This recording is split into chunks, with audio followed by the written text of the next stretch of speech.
Ndiko livhuwa ukotevera mafhungo pano kha Belren News Channel one vhatshikhaḓi avhalelwa nga Ropi wa Tshikovhele.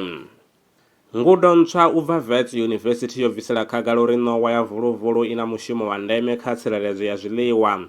U ya nga ha muṅwali wa ngudo Professor Vho Graham Alexander vha ri ṋowa ya vuluvulu ya kona u langa tshivhalo tsha mbevha dzine dza tshinyadza ndimo masimuni dzhangoni ḽa Afurika. Ngudo yavho yo wana uri ṋowa ya vuluvulu ya kona u ḽa mbevha dza 10 nga khathihi. U bva hanefho i ḓo dovha ya ḽa nga murahu ha vhege nthihi. Professor Vho Alexander vha ri izwi zwi sumba uri ṋowa ya vuluvulu i langa thaidzo ya mbevha tsimuni hu sina mbadelo kha vhalimi. Tsedzuluso yo gandiswa kha Journal ya Scientific Reports.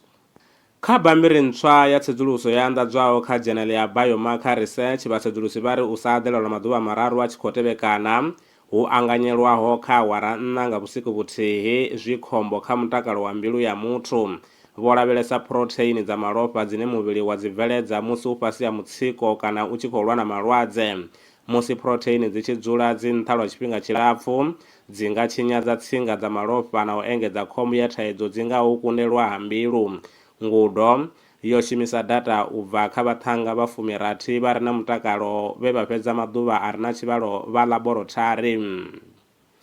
Martina Muthetshelesi kha vha bvele phanḓa na u ri tevhelela kha zwileludzi zwo yaho nga u fhambana zwine zwa vha zwa vhudavhidzani Spotify, Twitter, TikTok na fhaḽa kha YouTube, kana u tou ri fonela kha nomboro ya 083 861 2263. Maṅwe mafhungo ndi ane nda ḓo vhavhelela one tshifhingani tshiḓaho. Ndaa. Awangane zwi ḓa kha sia ḽa masheleni, Belren Brands ndi tshandulo yavho. Ri vha thusa musi vho anganelwa shishi kha sia ḽa masheleni. Ṱhoḓea ndi dzi tevhelaho: ḽipi tsha muholo, tshitatamennde tsha bannga tsha miṅwedzi miraru, khophi ya basa na ḽiṅwalo ḽine ḽa sumba hune vha dzula hone. Vha ri kwame zwino 083 861 2263. Email ndi info@belrenbrands.co.za. Belren Brands ndi vhahadzimiswa wa masheleni vho ḓi ṅwaliselaho.